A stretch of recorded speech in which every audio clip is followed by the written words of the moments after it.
everyone, welcome to my channel Tejaswini Gowda.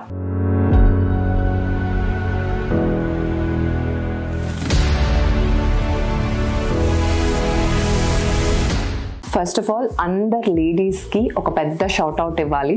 Why? Because అంటే నేను ఒక ఆర్టిస్ట్ ఫీల్డ్ అయి ఉండొచ్చు, అంటే మనం అందరం ఇప్పుడు మనం ఇండస్ట్రీలో మనం ఏదో ఒక టచ్ చేస్తున్నాము, ఇది సైడ్లో పెడితే మీరు కూడా రెస్పెక్టివ్ ప్రొఫెషన్లో మీరు కూడా అచీవ్ చేస్తున్నారు.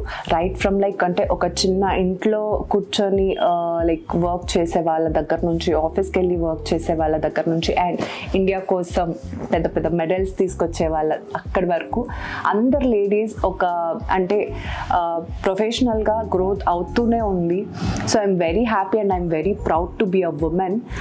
అంటే ఇంతకు ముందులాగా ఇప్పుడు ఈ జనరేషన్లో లేదు, సో అందుకే చాలా హ్యాపీగా ఉంది. But at the same time ఈ ప్రొఫెషన్ లైఫ్లో బిజీ అయిపోయి అంత ప్రోగ్రెస్ చేస్తూ ఉంటాము, కానీ అట్ ద సేమ్ అంటే మాకు ఒక పర్సనల్ లైఫ్లో కూడా ఒక ఫ్యామిలీని గ్రో చేయాలి అనేది చాలామందికి, అంటే అందరికీ ఆశ ఉంటుంది, చాలామంది కాదు.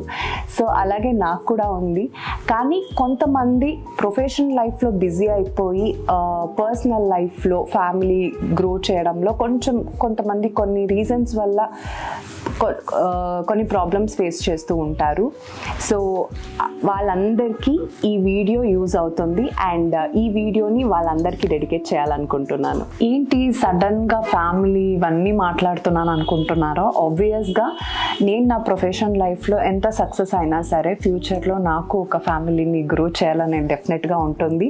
And I love babies. మీ అందరికీ తెలుసు, ఎవరికైతే బేబీస్ ఇష్టం ఉండదు చెప్పండి, అందరికీ బేబీస్ అంటే చాలా ఇష్టం. సో అలాగే నాకు కూడా చాలా ఇష్టం.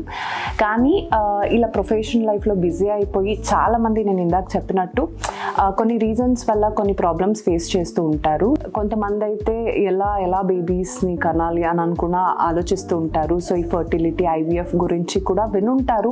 బట్ చాలామందికి రకరకాలుగా ఒపీనియన్స్ ఉంటుంది. అంటే కొంతమందికి భయం ఉంటుంది, వెళ్ళి కన్సల్ట్ చేయడానికి కూడా భయం ఉంటుంది, అంటే ఈ ప్రాసెస్ ఏంటి అనే దాని గురించి. సో ఎవరికైతే ఫర్టిలిటీ అండ్ ఐవీఎఫ్ ట్రీట్మెంట్ గురించి డౌట్స్ ఉన్నాయో, అంటే తెలుసుకోవాలని ఉంటుంది కానీ భయంతో వెళ్ళి తెలుసుకోవట్లేదో, సో మీ అందరి కోసం ఈ వీడియోని చేస్తున్నాను. అట్ ద సేమ్ టైం నాకు కూడా నా అకౌంట్స్ ఎంత ఉంది అండ్ న్యాచురల్గా బేబీస్ అవ్వాలంటే ఏంటి process and what is the right time and అన్ని, అంటే వాట్ ఈస్ ద డీటెయిల్స్ అన్నీ కనుక్కోవాలని నాకు కూడా ఉంది. బికాజ్ నేను కూడా బేబీని ప్లాన్ చేయాలి ఫ్యూచర్లో. సో అందుకోసమే ఈ వీడియో చేస్తున్నాను. అండ్ మీకున్న డౌట్స్ అన్నిటినీ నేను డాక్టర్ దగ్గరికి వెళ్ళి అడగాలనుకుంటున్నాను. So let's get started and I'll meet you at Oasis Fertility Center.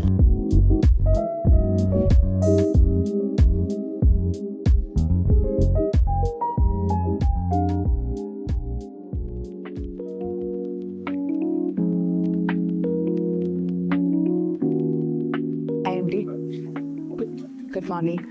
Dr. Harika Garni meet avali. Yeah, she'll be there in 5 minutes. Please be seated. Thank you. Hi doctor. Hi Tejaswini, ఎలా ఉన్నారు? I'm good, thank you. మీరు ఎలా ఉన్నారు? చాలా బాగున్నాను. And మా ఆడియన్స్కి చెప్పాలి, మీట్ డాక్టర్ హారిక. హాయ్ అండి, నమస్తే. యాక్చువల్గా ఈరోజు నాకు అండ్ మా ఆడియన్స్ అందరికీ ఫర్టిలిటీ అండ్ ఐవీఎఫ్ ట్రీట్మెంట్ గురించి చాలా అంటే చాలా డౌట్స్ ఉన్నాయి అండ్ చాలా క్వశ్చన్స్ ఉన్నాయి. అన్నిటినీ ఇప్పుడు మీతో అడుగుతాను, మీ అన్నిటికీ మాకు ఇప్పుడు సొల్యూషన్ ఇవ్వాలి. తప్పకుండా, pleasure is ours. Please be seated. Doctor, first of all నాకు బేబీస్ అంటే చాలా ఇష్టం. ఎవరికంటే అందరికీ బేబీస్ అంటే చాలా ఇష్టం ఉంటుంది. అండ్ నాకు రీసెంట్గా అంటే 1.5 year అయింది పెళ్ళయి. యాక్చువల్గా చెప్పాలంటే నేను అంటే ఈ ఇండస్ట్రీలో ఉన్నాను కాబట్టి అంటే అటు ఇటుగా ఉంది. అంటే ఎలా అంటే ఇప్పుడు నా కాలేజ్ ఫ్రెండ్స్ కానీ, నా స్కూల్ ఫ్రెండ్స్ కానీ, నా ఏజ్లో ఉన్న వాళ్ళందరికీ ఆల్రెడీ బేబీస్ ఉంది. అండ్ ఇక్కడ ఇలా ప్రొఫెషనల్ లైఫ్లో చూసుకుంటే అంటే ఇండస్ట్రీలో నాకన్నా పెద్దవాళ్ళన్నా వాళ్ళకి ఇంకా బేబీస్ లేదు. సో ఆబ్వియస్గా మనం ప్రొఫెషనల్ కూడా సక్సెస్ అవుతూ ఉంటాము. బట్ ఏదో ఒక టైంలో మాకు ఒక బేబీస్ అనేది మనం ప్లాన్ చేసుకుంటాము. సో అంటే ఒక్కొక్కరు ఒక్కొక్కలా చెప్తూ ఉంటారు. సో చాలా కన్ఫ్యూజన్ అయిపోతా. అంటే ఇప్పుడే బేబీ చేసేసుకోవాలంటారు, కొంతమంది అరే వద్దు ఏం పర్లేదు కొంచెం పోస్ట్ అంటే. సో అలా చెప్పడం వల్ల నాకు చాలా కన్ఫ్యూజన్ ఉన్నాయి. So what is the right time to have baby? Very good question అండి. ఐ హోప్ ఈ ఆన్సర్ చాలా మందికి యూజ్ అవుతుంది అనుకుంటున్నాను. యాక్చువల్లీ కిడ్స్ని ప్లాన్ చేసుకునేటప్పుడు దీంట్లో 2 ఆస్పెక్ట్స్ ఉంటాయి, psychological and medical aspect. Expect. So psychologically whenever we're ready it's the right time to have kids అనమాట. అండ్ మెడికల్లీ వచ్చేసి ఫీమేల్ ఏజ్ ఒకటి చాలా ఇంపార్టెంట్. ఎందుకంటే ఆడవారికి పుట్టినప్పుడే ఇన్ని ఎగ్స్ అని రిజర్వ్ గా ఉంటాయి, అవి రోజు తగ్గిపోతూ వస్తాయి. ఒక సర్టైన్ ఏజ్ అంటే 35 తర్వాత నుంచి చాలా ఫాస్ట్ గా తగ్గిపోతూ ఉంటాయి. అలానే 40-45 ఇయర్స్ తర్వాత పూర్తిగా తగ్గిపోయి మెనోపాజ్ అనేది వస్తుంది అనమాట. సో దీని వల్ల ఏమవుతుంది అంటే మంచి క్వాలిటీ ఉన్న ఎగ్స్ అండ్ నెంబర్ కూడా 25 to 30 ఇయర్స్ మధ్యలో ఉంటుంది. సో మెడికల్లీ చూసుకుంటే 25 to 30 years is the best age to have kids. And 35 తర్వాత కూడా మనం ముందు అనుకున్నట్టు ఎగ్స్ తగ్గిపోవటం వల్ల ఉన్న ఎగ్స్ లో జెనెటిక్ ప్రాబ్లమ్స్ ఉండటం వల్ల మనకి పుట్టే బిడ్డల్లో కూడా జెనెటిక్ ప్రాబ్లమ్స్ ఉండే రిస్క్ అది పెరుగుతుంది అనమాట. So it is always best to have kids between 25 to 30 years. కొంచెం బ్రాడ్ స్పెక్ట్రమ్ గా చూసుకోవాలంటే 33-35 ఇస్ ఆల్సో గుడ్ ఏజ్ అనమాట. బట్ ఆఫ్టర్ 35 ఇయర్స్ సిగ్నిఫికెంట్ గా కొంచెం జెనెటిక్ ప్రాబ్లమ్స్ ఉండే రిస్క్ కూడా పెరుగుతుంది. బట్ మగవారికి ఏజ్ అనేది ఇంత సిగ్నిఫికెంట్ గా ఇంపాక్ట్ చూపించదు, కానీ వాళ్ళకి కూడా స్పర్మ్ క్వాలిటీ అనేది ఏజ్ పెరిగే కొద్దీ తగ్గుతుంది. అది కూడా ఒక 45-50 తర్వాత చాలా సిగ్నిఫికెంట్ గా తగ్గుతుంది అనమాట. సో అలా అయితే న్యాచురల్ ప్రెగ్నెన్సీ కోసం మనం ఎలా ఇంప్రూవ్ చేసుకోవచ్చు? న్యాచురల్ ప్రెగ్నెన్సీ ఛాన్సెస్ లో మెయిన్ గా ఇంపార్టెంట్ ఫ్యాక్టర్ వచ్చి లైఫ్ స్టైల్ అనమాట. సో లైఫ్ స్టైల్ అంటే మెయిన్ గా మనం చూసుకోవాల్సింది డైట్ అండ్ వెయిట్ అనమాట. అంటే మనం తినే ఆహారంలో ఇప్పుడున్న ఫుడ్కి మనకి ఇప్పుడున్న లైఫ్ స్టైల్లో we are not eating lot of vitamins and minerals. అంటే రెగ్యులర్గా ఫ్రూట్స్, వెజిటబుల్స్, సీడ్స్ అండ్ నట్స్ని ఇంక్లూడ్ చేయడం వల్ల ఎక్కువగా బాడీకి కావాల్సిన విటమిన్స్ అండ్ మినరల్స్ని సప్లిమెంట్ చేస్తాం. సో ఆబ్వియస్లీ మనకి ఫర్టిలిటీ అనేది బూస్ట్ అవుతుంది. అలానే న్యాచురల్గా ప్రెగ్నెన్సీని పెంచుకోవడానికి ఐడియల్ వెయిట్ మెయింటైన్ చేయడం కూడా చాలా ఇంపార్టెంట్. ఐడియల్ వెయిట్ అంటే బోత్ ఫుడ్ అండ్ ఎక్సర్సైజెస్ ద్వారా రావాలన్నమాట. రోజుకి కనీసం 30 minutes ఎక్సర్సైజ్ చేస్తే మనకి హార్మోన్ ఇంబ్యాలెన్సెస్ ఏమైనా ఉన్నా సెట్ అవుతాయి. సో అలా ఐడియల్ వెయిట్ లో ఉన్నప్పుడు ఫర్టిలిటీ అనేది చాలా బూస్ట్ అవుతుంది. దీంతో పాటు మనం కొన్ని సప్లిమెంట్స్ అంటే పర్టికులర్లీ ఫోలిక్ యాసిడ్ అనే సప్లిమెంట్ ఉంటుంది. ఇది ప్రెగ్నెన్సీకి 3 months ముందు నుంచే స్టార్ట్ చేయడం వల్ల బేబీలో బ్రెయిన్ డిఫెక్ట్స్ ని, స్పైన్ డిఫెక్ట్స్ ని అవాయిడ్ చేయొచ్చు. వీటితో పాటు మనం ఆల్కహాల్, స్మోకింగ్ ని కూడా అవాయిడ్ చేయాలి. అండ్ ఇప్పుడు రీసెంట్ గా వస్తున్న స్టడీస్ లో EDCs అని ఎక్కువ వింటున్నాం. అంటే ఎండోక్రైన్ డిస్ట్రప్టర్స్ అన్నమాట. అంటే బాడీలో ఉన్న హార్మోన్స్ ని డిస్ట్రప్ట్ చేసే కెమికల్స్. ఇవి ఎక్కువగా ప్లాస్టిక్స్ లోను, పొల్యూషన్ లోను, మనం యూజ్ చేసే నాన్ స్టిక్ కుక్వేర్ లో చూస్తుంటాం. సో ఇవన్నీ కొంచెం అవాయిడ్ చేసి అట్లీస్ట్ ప్రెగ్నెన్సీ టైంలో కొంచెం హెల్దీ లైఫ్ స్టైల్ ని మనం మెయింటైన్ చేయడం వల్ల ఛాన్సెస్ ఆఫ్ న్యాచురల్ ప్రెగ్నెన్సీ అనేది డెఫినెట్ గా పెరుగుతుంది.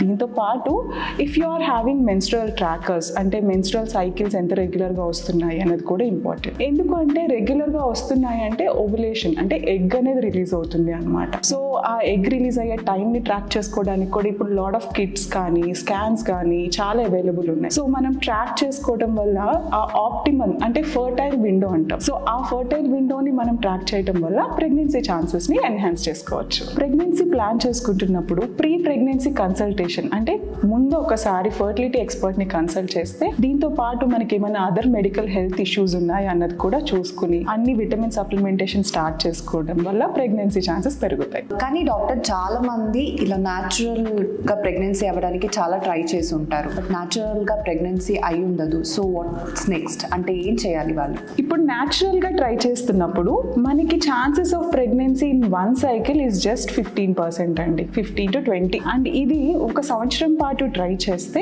80% వరకు ఇంక్రీజ్ అవుతుంది. అంటే ఒక 100 కపుల్ తీసుకుంటే వాళ్ళు 1 year వరకు న్యాచురల్ గా ట్రై చేస్తే దాంట్లో 80 members వరకు ప్రెగ్నెన్సీ వచ్చేస్తుంది అనమాట. ఆ 1 year తర్వాత కూడా అంటే ఆ 80% లో కూడా మనం లేము, 1 year తర్వాత కూడా న్యాచురల్ గా ప్రెగ్నెన్సీ రావట్లేదు అంటే దట్ మీన్స్ మనకి ఏదో ప్రాబ్లం ఉంది. అంటే ప్రెగ్నెన్సీ అవ్వట్లేదు, దానికి ఏదో ఒక రీజన్ ఉంటుంది లోపల. So then they have to consult a fertility expert. First ఆ కాజ్ ఏంటి, ఎందుకు న్యాచురల్ గా ప్రెగ్నెన్సీ అవ్వట్లేదు ఆ కాజ్ తెలుసుకుని దాన్ని బట్టి మనకి వైడ్ వెరైటీ ఆఫ్ ఆప్షన్స్ ఉన్నాయి ఫర్టిలిటీ ట్రీట్మెంట్స్ లో. మీరు కూడా IVF, IUI లాంటి ఫర్టిలిటీ ఆప్షన్స్ గురించి వినే ఉంటారు. ఒకవేళ న్యాచురల్ గా ప్రెగ్నెన్సీ రావట్లేదంటే ఈ ఫర్టిలిటీ ట్రీట్మెంట్ ఆప్షన్స్ ద్వారా ప్రెగ్నెంట్ అవ్వచ్చు. మరి ఇప్పుడు న్యాచురల్ ప్రెగ్నెన్సీ ఫెయిల్ అయిందంటే దానికి కొన్ని కాజెస్ ఉంటుంది అని చెప్పారు. సో ఆ కాజెస్ ఏంటి అండ్ దానికి సొల్యూషన్స్ ఏంటి?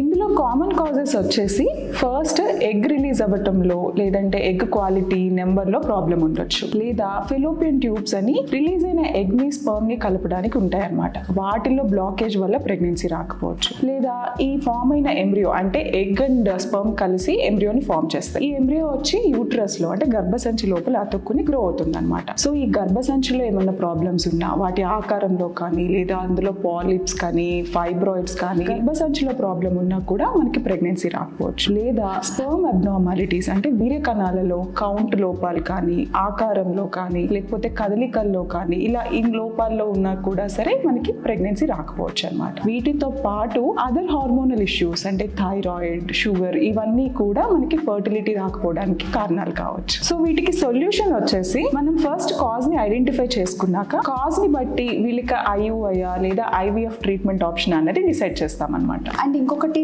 చాలా విన్నాను డాక్టర్, ఇప్పుడు మెన్స్ లో తీసుకుంటే లో స్పర్మ్ క్వాలిటీ లేకపోతే జీరో స్పర్మ్ కౌంట్ అని అంటారు. అంటే ఇది ఏంటి, ఈ ప్రాబ్లం ఉంటే దానికి సొల్యూషన్ ఏంటి? జీరో స్పర్మ్ కౌంట్ అని మీరు చాలా దగ్గర విన్నారంటున్నారు కదా. చాలా దగ్గర జీరో స్పర్మ్ కౌంట్ అనగానే డోనర్ స్పర్మ్ ద్వారానే బేబీ వస్తుందేమో అని అనుకుంటారు, కానీ కాదు. బయట మనకి జీరో స్పర్మ్ కౌంట్ అనే సెమెన్ లో ఉన్నా సరే వీళ్ళకి టెస్టిస్ లోపల స్పర్మ్ ఉండే ఛాన్సెస్ ఉంటాయి అనమాట. సో ఈ టెస్టిస్ లోపల ఉన్న స్పర్మ్ ని సర్జికల్ అప్రోచెస్ అంటే మైక్రో టీసీ అనే పద్ధతుల ద్వారా మనం బయటికి ఎక్స్ట్రాక్ట్ చేసి ఆ స్పర్మ్ ని యూస్ చేసుకుని IVF ద్వారా ప్రెగ్నెన్సీని సాధించవచ్చు. సో జీరో స్పర్మ్ కౌంట్ ఉన్నంత మాత్రాన it is not necessary to go for donor. And particularly in Oasis we're like first మనం వాళ్ళ బయోలాజికల్ చైల్డ్ ఇవ్వడానికి వీ హ్యావ్ అడ్వాన్స్డ్ టెక్నాలజీస్ అనమాట. అంటే మైక్రో టీసీ ఇలాంటి అప్రోచెస్ ద్వారా IVF పద్ధతి ద్వారా వాళ్ళకి బయోలాజికల్లీ ఓన్ చైల్డ్ ఇవ్వడానికి చూస్తాం. ఈ IVF అని చాలా విన్నా, కానీ IVF యాక్చువల్ గా ఏంటనేది నాకు తెలియదు. సో యాక్చువల్ IVF అంటే ఏంటి డాక్టర్? సో IVF అంటే న్యాచురల్ గా ఒక మెన్స్ట్రల్ సైకిల్లో ఆడవారికి ఒక ఎగ్ అనేది ఓవరి నుంచి రిలీజ్ అవుతుంది అనమాట. బట్ IVF లో ఆ మెన్స్ట్రల్ సైకిల్లో వాళ్ళకి ఎన్ని ఎగ్స్ అయితే ఓవరీలో అవైలబుల్ ఉన్నాయో వాటిలన్నిటిని ఒక 10 to 12 days ఇంజెక్షన్స్ ఇచ్చి గ్రో చేస్తాం. అవి ఒక సైజ్ కి వచ్చాక వాటిని మెచ్యూర్ చేసి ఆ ఎగ్స్ అన్నిటిని మనం బయటికి రిట్రీవ్ చేస్తాం అనమాట. ఇలా తీసిన ఎగ్స్ ని స్పర్మ్ తో మనమే ఫర్టిలైజ్ చేస్తాం. అలా ఫర్టిలైజ్ అయిన తర్వాత ఒక 5 days గ్రో అయిన తర్వాత మనకి ఎంబ్రియోస్ అనేవి వస్తాయి అన్నమాట.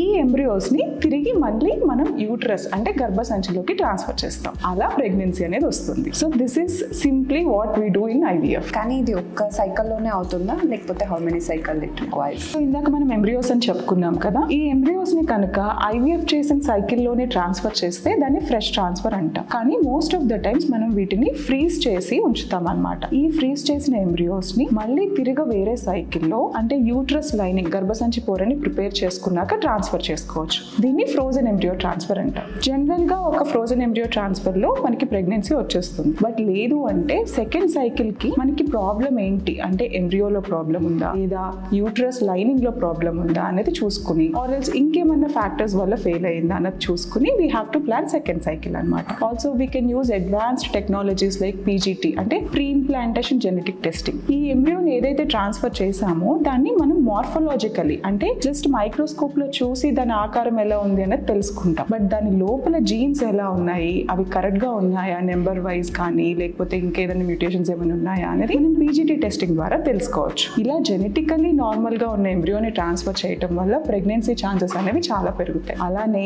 లైనింగ్ ఎలా ఉంది, కరెక్ట్ టైంలో రిసీవ్ చేసుకుంటుందా అన్నది చూడటానికి కూడా మనం IRA టెస్టింగ్ ని యూస్ చేయొచ్చు అనమాట. సో ఓవరాల్ గా చూసుకున్నా కూడా success rate for IVF is generally 40%. But Oasis లో we are having 60 to 70% success rate అనమాట.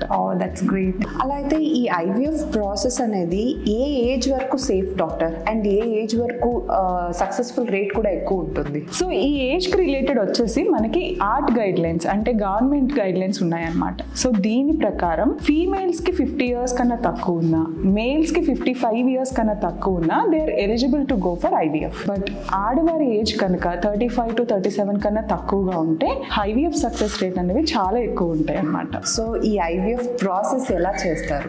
ఈ క్వశ్చన్ కి నేను మీకు ఆన్సర్ చెప్పడం కన్నా డైరెక్ట్ గా చూపిస్తాను. Let's walk in to our lab. Okay, please come. Thank you. First time యాక్చువల్గా. ఓకే, సో ఇది మనకి IVF ల్యాబ్ అన్నమాట. This is the entry. Please come. So ఇది మన IVF ల్యాబ్ అనమాట. దీంట్లో 2 మెయిన్ సెక్షన్స్ ఉంటాయి. సో హియర్ ఇప్పుడు మీరు ఏ టేబుల్ అయితే చూస్తున్నారో ఇక్కడ నేను ముందు చెప్పుకున్నట్టు ఇంజెక్షన్స్ ఇస్తామన్నాం కదా ఎగ్స్ గ్రో అవడానికి. వన్స్ ఆ ఎగ్స్ గ్రో అయ్యి మెచ్యూర్ అయిన తర్వాత వాటిని ట్రిగ్గర్ చేస్తామన్నమాట. ట్రిగ్గర్ చేసిన తర్వాత ఆ ఎగ్స్ ని బాడీలో నుంచి మనం బయటికి తీయాలి. సో ఆ ప్రొసీజర్ నే ఓవమ్ పికప్ అంటాం అనమాట. సో అది oocyte retrieval ఇక్కడ జరుగుతుంది. అండ్ ఇది ఒక 10-15 minutes ప్రొసీజర్. ఆల్సో దీనికి మనం ఎనస్థీషియా కూడా ఇస్తాం కాబట్టి it is totally painless. Once ఇక్కడ మనం ఎగ్స్ ని తీసినప్పుడు ఇక్కడ మనం పేషెంట్ ఇక్కడ స్కాన్ మెషిన్ కూడా పెట్టుకుని స్కాన్ లో చూస్తూ మనం ఎగ్స్ తీస్తాం అనమాట. ఓకే. సో ఈ ఎగ్స్ అనేది ఫాలికల్స్ లోపల ఉంటాయి. ఫాలికల్ లోపల ఉన్న ఫ్లూయిడ్ ని తీసినప్పుడు ఆ ఫ్లూయిడ్ లోపల ఎగ్ ఉంటుంది. సో మన బాడీ టెంపరేచర్ 37 degrees ఉంటుంది కాబట్టి ఆ వచ్చిన ఎగ్స్ అన్నిటిని ఇక్కడ ఈ వార్మర్ లో ఉన్న టెస్ట్ ట్యూబ్స్ లో కలెక్ట్ చేసుకుంటాం. ఓకే. సో ఈ టెస్ట్ ట్యూబ్స్ ని మనం ఎంబ్రియాలజీ ల్యాబ్ కి ట్రాన్స్ఫర్ చేస్తాం అనమాట. ఓకే. సో ఈ ఎంబ్రియాలజీ ల్యాబ్ కి మనం ఇలా కనెక్టివిటీ కూడా ఉంటుంది. Okay. So we can take the samples and తొందరగా మళ్ళీ అదే ఎంబ్రియాలజీ ల్యాబ్ కి మనం షిఫ్ట్ చేసేసుకుంటాం. Okay. So once embryology lab కి వెళ్ళిన తర్వాత our class 10,000 IVF lab. Okay. So ఇందాక మనం అనుకున్నట్టు మనం ఈ కనెక్షన్ ద్వారా అక్కడ పిక్ చేసుకున్న ఫ్లూయిడ్ ని ఇక్కడ స్క్రీన్ చేసుకుంటాం ఈ మైక్రోస్కోప్ లో. ఓకే. ఇక్కడ స్క్రీన్ చేసుకుని ఆ ఫ్లూయిడ్ లోపల ఉన్న ఎగ్ ని తీసి మనం పక్కన ఒక డిష్ లో పెట్టుకుంటాం అన్నమాట.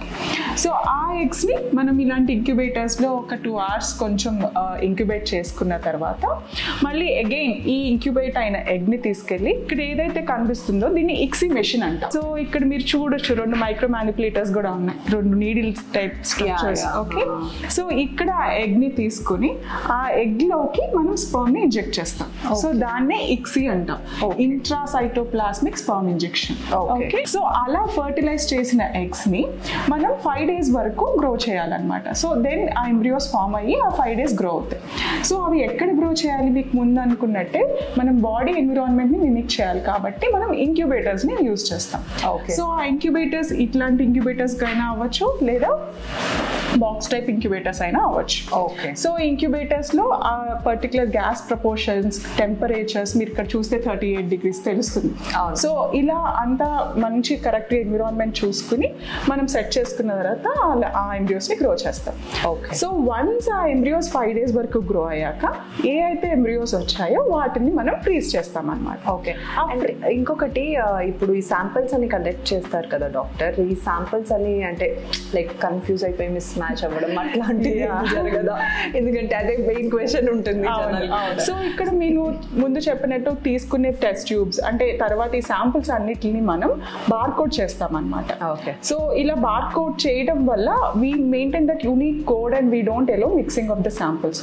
So this is called electronic witness system అన్నమాట. సో ఈ ఎలక్ట్రానిక్ విట్నెస్ సిస్టమ్ ఉండటం వల్ల ఖచ్చితంగా we can be 100% sure that samples will not be mixed. Okay.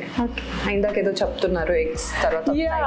So ఆ ఎంబ్రియోస్ ఏవైతే ఫామ్ అయినాయో వీటిని మనం ఫ్రీజ్ చేసుకోవాలి కాబట్టి అవి ఫ్రీజ్ చేసుకుని వాటిని క్రయో క్యాన్స్ అని సెపరేట్ గా ఉంటాయి.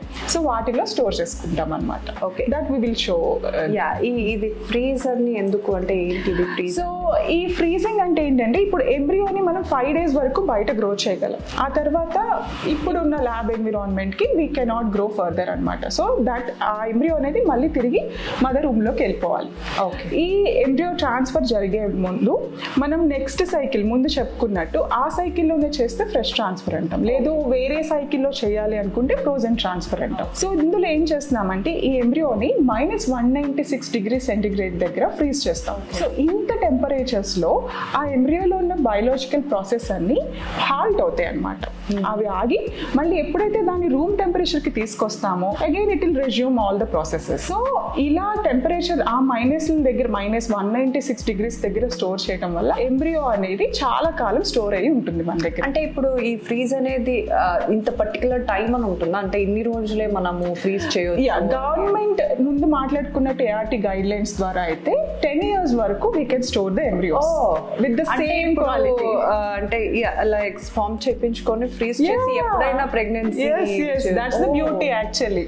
ఎందుకంటే ఫర్ సపోజ్ మీరు ఒక 30-year-old ఉమెన్కి 30-year ఏజ్ కపుల్ ఉన్న ఆడవారికి ఎగ్స్ తీసి మనం స్పర్మ్ని ఫర్టిలైజ్ చేసి ఎంబ్రియోస్ చేస్తే మీరు 5 సంవత్సరాల తర్వాత వచ్చిన that embryos will belong to 30 years age అనమాట. 30 years ఏజ్ ఉన్న మదర్కి బిలాంగ్ అయి ఉంటాయి. సో ఎంబ్రియోస్ 5 years అయింది కదా అని 5 years ఏజ్ అవ్వవు. So that's the beauty. అందుకని మనకి ఎంబ్రియోస్ అనేది ఆ క్వాలిటీ ఉంటుంది కాబట్టి మనం గవర్నమెంట్ అయితే మాత్రం మనకి 10 years వరకు అలౌ చేస్తుంది. But we will transfer it like whenever the patient is ready అనమాట. ఫైన్. ఇదైతే ఇంట్రెస్టింగ్ అనిపిస్తుంది. అసలు ఇది తెలీదు, ఇలా ఫ్రీజ్ చేసుకొని కూడా ఫర్దర్ గా ప్రెగ్నెన్సీ తీసుకోవచ్చు. సో రైట్ నౌ ఇంకొక బెస్ట్ ఆపర్చునిటీ ఏంటి అంటే sperm freezing and egg freezing, particularly egg freezing. ఎందుకంటే మనం ముందు అనుకున్నట్టు ఆడవారికి ఏజ్ అయ్యే కొద్దీ ఎగ్స్ తగ్గిపోతాయి అనమాట. ఇప్పుడు మనం కెరీర్ అని చెప్పి లేకపోతే because of other social reasons మీరు ఏమైనా ప్రెగ్నెన్సీ పోస్ట్ పోన్ చేయాలనుకుంటే 35 తర్వాత నుంచి ఎగ్ కౌంట్ తగ్గిపోతుంది, క్వాలిటీ కూడా తగ్గిపోతుంది.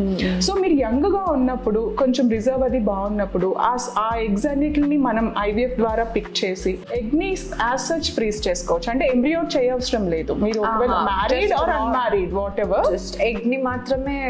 So we have all the opportunities, egg freezing, sperm freezing, embryo freezing అన్ని రకాలుగానే చేయొచ్చు అనమాట. సో మనం ఇందాక చెప్పుకున్నాం కదా ఎంబ్రియోస్ కానీ ఎగ్స్ కానీ స్పర్మ్స్ కానీ ఫ్రీజ్ చేస్తామని. సో అవి చిన్న చిన్న క్రయోటాప్స్ అని చాలా చిన్నగా ఉంటాయి అనమాట. అవి అక్కడ లిక్విడ్ నైట్రోజన్ లో స్టోర్ చేసుకుని ఆ క్రయోటాప్స్ లోకి లోడ్ చేస్తాం. దాని మీద పేషెంట్ డీటెయిల్స్ అవన్నీ లేబుల్ చేస్తాం అనమాట. వన్స్ ఆ క్రయోటాప్స్ లోకి లోడ్ అయ్యాక ఈ క్రయో క్యాన్ లోపల పెట్టి ఉంచుతాం అనమాట. దీని లోపల లిక్విడ్ నైట్రోజన్ అంతా వేసి ఉంచుతాం. సో అదే టెంపరేచర్ అనేది మెయింటైన్ అవుతుంది. అండ్ డైలీ కూడా మనం ఒకసారి మనం లిక్విడ్ నైట్రోజన్ లెవెల్స్ ఎంత ఉన్నాయి, కరెక్ట్ గా మెయింటైన్ అవుతున్నాయి అని చెక్ చేసుకోవాలన్నమాట. అండ్ ఇలా చేయటం వల్ల we can safely preserve them for guide lines ప్రకారం 10 years వరకు మనం ప్రిజర్వ్ చేసుకోవచ్చు. యాక్చువల్గా ఎవరికి అలో ఉండదు, బట్ మా కోసం because we have to maintain lab and strict guide. అందరికి ఇలా అలో చేయాలండి. ఏదైనా చూసుకోవాలంటే ఈ వీడియోలోనే చూసుకోండి. చలో ఇంకా వెళ్ళి మిగతా ఇంకా ఏమైనా డౌట్స్ ఉందో అన్ని క్లారిఫై చేయండి. Sure. Thank you so much doctor for this experience. యాక్చువల్గా ఇన్ని రోజులు బయట ఐవీఎఫ్ వీటి గురించి వినడమే తప్ప ఏ రోజు నేను చూడలేదు. అండ్ ల్యాబ్లో ఎలా ఉంటుంది ఏంటనేది అందరికీ ఒక క్వశ్చన్ మార్క్ ఉంటుంది. కానీ ఇక్కడ నేను చూసిన తర్వాత నాకు అర్థమైంది ఏంటంటే చాలా సేఫ్ అండ్ హైజీన్గా మీరు రెడీ చేస్తున్నారు. అండ్ అంతేకాకుండా అడ్వాన్స్ టెక్నాలజీ వాడుతున్నారు. సో బయట చూసే వాళ్ళకి చాలా ఈజీ అండ్ సింపుల్ అనిపిస్తుంది, కానీ ల్యాబ్లో ఇంత ఉంటుందని అస్సలు తెలియదు. అండ్ బేసికల్గా మీరు అంత స్టాండర్డ్ మెయింటైన్ చేస్తున్నారు కాబట్టి చాలా సేఫ్ అనిపిస్తుంది. ఆఫ్ కోర్స్ ఒక బేబీ దాని గురించి ఎంత కేర్ తీసుకుంటారు బయట అందరూ, సో మీరు కూడా అంతే కేర్ తీసుకుంటున్నారు. I think we are in a safe hands అని చెప్పొచ్చు ఇక్కడికి వస్తే. We are very particular about that. Actually న్యాచురల్గా ఒక మదర్ జూమ్ని మేము ల్యాబ్లో మిమిక్ చేయాలంటే we need to maintain high standard qualities అనమాట. So to do that we have class 10,000 IVF lab to maintain highest air quality and international lab equipment, also all kind of advance technologies ఉంటాయి. అలానే ఈ ల్యాబ్ని maintain చేయడానికి మాకు continuous monitoring systems ఉంటాయి అన్నమాట. And ఈ IVF ప్రాసెస్కి ఎంత టైం కావాలి డాక్టర్? సో ఈ ఎంటైర్ ఐవీఎఫ్ ట్రీట్మెంట్ ప్రాసెస్లో మనం ఎగ్ని గ్రో చేయడానికి ఇచ్చే ఇంజెక్షన్స్, ఆ తర్వాత ఎగ్ని తీయడానికి 10 to 14 days వరకు పడుతుంది అనమాట. ఆ తర్వాత వన్స్ తీసిన ఎగ్స్ని మనం ఎంబ్రియోస్ చేసి ఒక 5 days గ్రో చేస్తాం. సో అప్పుడు మనకి హాస్పిటల్ విజిట్స్ ఏమి ఉండవు. బట్ ఈ ఫామ్ అయిన ఎంబ్రియోని మళ్ళీ తిరిగి ఎంబ్రియో ట్రాన్స్ఫర్ చేయడానికి ముందు చెప్పుకున్నట్టే లైనింగ్ని ప్రిపేర్ చేయాలి. సో అప్పుడు మళ్ళీ ఒక 2 to 3 weeks మనం లైనింగ్ ప్రిపేర్ చేసుకుని ఈ ఎంబ్రియోని ట్రాన్స్ఫర్ చేస్తాం. ఇలా ఈ ఎంబ్రియోని ట్రాన్స్ఫర్ చేసిన తర్వాత హాస్పిటల్ విజిట్స్ అయితే ఏమీ ఉండవు. ఒక 14 days లో మనకి ప్రెగ్నెన్సీ రిజల్ట్ తెలుస్తుంది అనమాట. సో ఇలా చూసుకుంటే ఈ total entire IVF treatment process అనేది 2 months వరకు పడుతుంది. ఒక్కొక్కసారి ఎంబ్రియో ట్రాన్స్ఫర్ కి ముందు మనం మిగతా ఏమన్నా ప్రాబ్లమ్స్ ఉంటే అవన్నీ సెట్ చేసుకోవడానికి కొంచెం టైం కూడా తీసుకోవచ్చు అనమాట. సో 2 months అంటున్నారు, మధ్యలో ఎప్పుడైనా వచ్చి అడ్మిట్ అవ్వాల్సి వస్తుంది? ఈ ఐవీఎఫ్ ట్రీట్మెంట్ ప్రాసెస్ లో ఇంజెక్షన్స్ చేయించుకోవడానికి కానీ లేదా ఎగ్స్ ని పికప్ చేస్తాం ఆ రోజు కానీ ఎలాంటి హాస్పిటల్ స్టే అవసరం లేదు. ఇవన్నీ డే కేర్ ప్రొసీజర్స్. ఆఖరికి మనం చేసిన ఎంబ్రియోని ట్రాన్స్ఫర్ చేసినప్పుడు కూడా హాస్పిటల్ స్టే మే అడ్వైస్ చేయమన్నమాట. అది కూడా డే కేర్ ప్రొసీజర్. ఇంజెక్షన్స్ అది ఇది అని అంటున్నారు, is it a painful process? IVF is not a painful procedure actually. మనం ఐవీఎఫ్ లో తీసుకునే ఇంజెక్షన్స్ కూడా చాలా చిన్న ఇంజెక్షన్స్, అవి నీడిల్స్ కూడా చాలా చిన్నగా ఉంటాయి. That we give it on tummy అనమాట. సో ఇవి అంత పెయిన్ఫుల్ ఏమి ఉండవు. ఆఖరికి మనం ఎగ్స్ తీసే రోజు కూడా ఆ ఎగ్స్ తీయడానికి ఎనెస్థీషియా అంటే షార్ట్ జనరల్ ఎనెస్థీషియా ఇస్తాం. అంటే జస్ట్ ఒక డీప్ స్లీప్లోకి తీసుకెళ్తాం అనమాట. సో అప్పుడు కూడా మనకి పెయిన్ తెలియదు. అండ్ ఎంబ్రియో ట్రాన్స్ఫర్ కూడా జస్ట్ ఒక అల్ట్రాసౌండ్ స్కాన్ చేసినట్టే ఉంటుంది, అస్సలు పెయిన్ ఉండదు అనమాట. అండ్ నాకు ఇంకో డౌట్ ఉంది, ఇప్పుడు న్యాచురల్ ప్రెగ్నెన్సీ వల్ల వచ్చిన బేబీ అంతే హెల్తీగా ఐవీఎఫ్ బేబీస్ కూడా ఉంటాయా? న్యాచురల్గా పుట్టిన బేబీస్కి ఐవీఎఫ్ ద్వారా పుట్టిన బేబీస్కి డిఫరెన్స్ ఏమీ ఉండదు. హెల్త్ వైజ్ కానీ ఇంటెలెక్ట్ వైజ్ కానీ చాలా స్టడీస్లో ఇది ప్రూవ్ అయిందనమాట. They are as healthy as naturally born babies అని చెప్పి. అలానే ఒక్కసారి ఐవీఎఫ్ ద్వారా ప్రెగ్నెన్సీ అంటూ వస్తే it is as similar as natural pregnancy అనే అర్థం. అండ్ చాలా మంది కపుల్స్ లైక్ ఐవీఎఫ్ ట్రీట్మెంట్ తర్వాత మిస్క్యారేజ్ అవుతుంది అని చెప్తారు, అది నిజమేనా? ఇది చాలా మందికి ఉన్న అపోహ. ఐవీఎఫ్ ద్వారా ప్రెగ్నెన్సీ వస్తే మిస్క్యారేజ్ రిస్క్ ఉంటుందని అనుకుంటారు, కానీ అది నిజం కాదు. ఐవీఎఫ్ ద్వారా ప్రెగ్నెన్సీ వచ్చినంత మాత్రాన మిస్క్యారేజ్ రిస్క్ ఏమీ ఎక్కువగా ఉండదన్నమాట. సో అంటే మీరు చెప్పేది ఏంటంటే టిల్ ప్రెగ్నెన్సీ వరకు ఐవీఎఫ్ ట్రీట్మెంట్ అనేది జరుగుతుంది. ఒకసారి ప్రెగ్నెంట్ అయ్యాక నార్మల్ గా ఎలా అయితే ప్రెగ్నెంట్ అవుతారో అయితే మొత్తం సిమిలర్ ఉంటుంది. సో ఈ ఐవీఎఫ్ ట్రీట్మెంట్ కి కాస్ట్ ఎంత అని అడగొచ్చా? Is it affordable or expensive? So expensive ఉన్నా ఎందుకు అంత ఎక్స్పెన్సివ్, లేకపోతే అఫోర్డబుల్, అది కొంచెం మీరు ఎక్స్ప్లెయిన్ చేస్తే బాగుంటుంది మా వ్యూవర్స్ కి కూడా. సో ఈ ఐవీఎఫ్ కాస్ట్ అనేది పేషెంట్ టు పేషెంట్ వేరీ అవుతుంది అనమాట. Because we give personalise treatment కాబట్టి కొన్నిసార్లు పేషెంట్ కి కొన్ని మెడికల్ ఫ్యాక్టర్స్ వల్ల ఎక్కువ ఇంజెక్షన్స్ అవసరం ఉంటుందన్నమాట. అలానే స్కాన్స్ అండ్ టెస్ట్ యాడ్ అవ్వటం వల్ల కూడా కాస్ట్ అనేది వేరీ అవుతుంది. సో ఫైనల్ గా ఒక క్వశ్చన్ డాక్టర్, ఎందుకు కపుల్స్ ఓయాసిస్ ఫర్టిలిటీ సెంటర్ ని చూస్ చేసుకోవాలి? వై చూస్ ఓయాసిస్ అంటే నేను ఫస్ట్ చెప్పేది ఆ success rates. We have the highest success rates. And మేము సక్సెస్ అంటే జస్ట్ ఏదో ప్రెగ్నెన్సీ పాజిటివ్ టెస్ట్ వచ్చే వరకే కాదండి, we aim in delivering a healthy baby అనమాట. Also second thing is clinical practice guidelines. మీకు తెలుసు మెడిసిన్ అనేది ఎప్పుడు ఇవాల్వ్ అవుతూనే ఉంటుంది. ఆర్ ప్రాక్టీస్ గైడ్ లైన్స్ అన్ని అప్డేటెడ్ SOPs అనమాట. So we are updated according to the trend. ముందు చెప్పుకున్నట్టే we maintain class 10,000 IVF lab facilities and we have the best embryology team. అలానే ఇండియా మొత్తంలో Oasis fertility is the only centre who is doing IVM. ఇది PCOS ఉన్న వాళ్ళకి use అవుతుంది. So ఓవరాల్గా చూసుకుంటే Oasis is the best and safest place to have your baby. Okay, thank you so much doctor. అంటే నాకు అస్సలు ఈ IVF గురించి అంటే జస్ట్ వినడమే తప్ప నాకేం తెలీదు. సో నాకున్న డౌట్స్ అండ్ నాకున్న క్వశ్చన్ అన్నిటికీ మీరు ఆన్సర్ చెప్పారు. సో ఎంతో కొంత నేను దీని గురించి ఇన్ఫర్మేషన్ తెలుసుకున్నానంటే it's because of you. Thanks for that. I should thank you Tejaswini, because మీరు ఇనిషియేటివ్ తీసుకుని చాలా మందికి ఉన్న డౌట్స్ ని అన్నిటిని ఆన్సర్ చేశారు. బికాస్ చాలా మందికి చాలా డౌట్స్ ఉంటాయి, కానీ కొందరు అప్రోచ్ అవుతారు, కొందరు అప్రోచ్ అవ్వలేరు కూడా. ఈ వీడియో ద్వారా అందరి డౌట్స్ కి నేను ఆన్సర్ చేశానని అనుకుంటున్నాను. అండ్ ఈ వీడియో ప్రెగ్నెన్సీకి ట్రై చేస్తున్న వాళ్ళందరికీ హెల్ప్ అవుతుందని అనుకుంటున్నాను. Of course doctor, thank you so much. Thank you two. So చూసారు కదా, నాకు పర్సనల్గా ఉన్న డౌట్స్ అన్నిటినీ క్లారిఫై చేసేసుకున్నాను. అండ్ మీకు కనుక ఇంకా ఏదైనా డౌట్స్ ఉందంటే డైరెక్ట్గా వచ్చి విజిట్ చేసి మీ డౌట్స్ అన్నిటినీ క్లారిఫై చేసుకోవచ్చు. సో కింద డిస్క్రిప్షన్లో లింక్ని ప్రొవైడ్ చేస్తాను, అలాగే కాంటాక్ట్ డీటెయిల్స్ని కూడా ప్రొవైడ్ చేస్తాను. సో వచ్చి విజిట్ చేయండి. ఈ వీడియో మీకు ఇన్ఫర్మేటివ్గా ఉందనుకుంటున్నాను అండ్ హెల్ప్ అయిందని కూడా అనుకుంటున్నాను. సో ఈ వీడియో కనుక మీకు నచ్చినట్లయితే please do like, share, comment and subscribe to my channel Tejaswini.